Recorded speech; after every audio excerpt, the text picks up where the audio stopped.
आज सकाळी आपल्या सर्वांना सुन्न करणारी बातमी मिळाली. आपल्या राज्याचे उपमुख्यमंत्री माननीय श्री अजितदादा पवार यांचा विमानी अपघातात निधन झाल्याची बातमी मिळाली आणि मन सुन्न करणारी बातमी ऐकून काय बोलावं हेच कळत नाहीये.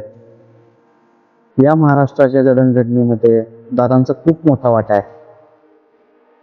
आपल्या सर्वांनाच माहिती आहे की दादांचं विशेष प्रेम हे आपल्या सातारा जिल्ह्यावरही राहिलेलं आहे.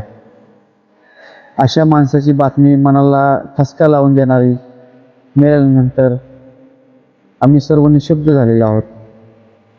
तर या सर्व दुःखातून, या सर्व झालेल्या वेदनांतून काय बोलावं काय नाही बोलावं या गोष्टींचंही भान राहिलेलं नाहीये. आपले दादा आपल्यातून निघून गेले या गोष्टीवर आमचा विश्वासही बसत नाही. लढवय्या नेता कोणी नाही. दादांना भावपूर्ण श्रद्धांजली.